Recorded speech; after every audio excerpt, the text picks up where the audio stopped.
Et nous avons reçu un mail de Marie-Jo de Papeete. Bonjour Lolo. Bonjour Marie-Jo.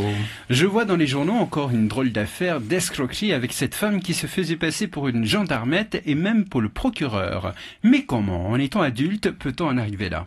Pour répondre à cette question, il faudrait sans doute interroger des psychologues qui sauraient déchiffrer le mécanisme humain qui transforme quelqu'un d'honnête à la base et de normal en escroc multirécidiviste. Il y a sans doute un mix de schizophrénie et de mythomanie associé à une histoire personnelle singulière.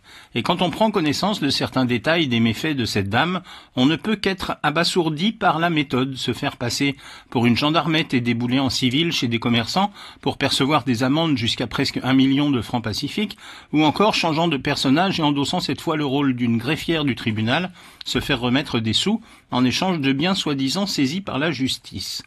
Quelqu'un donc qui ne manquait pas d'imagination et qui passait ainsi de personnage en personnage pour de nouvelles arnaques qui se chiffraient très vite en sommes astronomiques.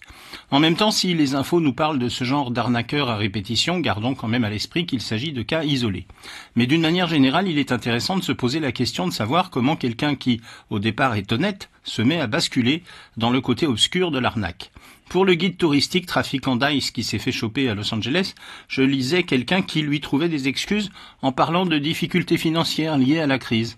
Alors elle a le dos large, la crise, et si tous ceux qui sont victimes de la crise se mettaient à dealer ou à escroquer son prochain, on vivrait dans un monde de gangsters.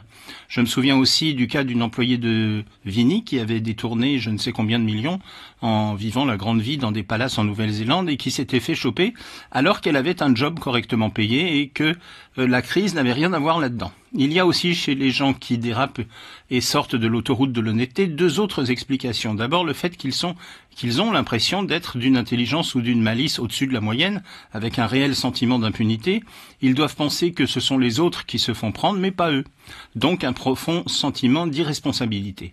Ensuite, pour qu'il y ait escroquerie, il faut qu'il y ait des victimes. Et là, par contre, ces escrocs en puissance considèrent leurs semblables comme des pigeons et font preuve d'une certaine forme de mépris en considérant leurs proies comme des naïfs qui ne verront que du feu à tous les baratins qu'on pourra leur sortir. Et entre le sentiment d'impunité et le mépris de son prochain, on s'aperçoit qu'à un moment, ces escrocs ont été totalement déconnectés de la réalité et vivent dans un monde parallèle où l'argent devient facile. Est-ce un déclic brutal ou au contraire quelque chose de progressif qui pousse les futurs arnaqueurs du mauvais côté? Chacun doit le vivre différemment. Inutile de dire que l'on dort beaucoup mieux quand on n'a rien à se reprocher. Inutile de dire que l'on se fait toujours prendre à un moment ou à un autre. Et c'était de quoi je m'y mêle avec Lolo.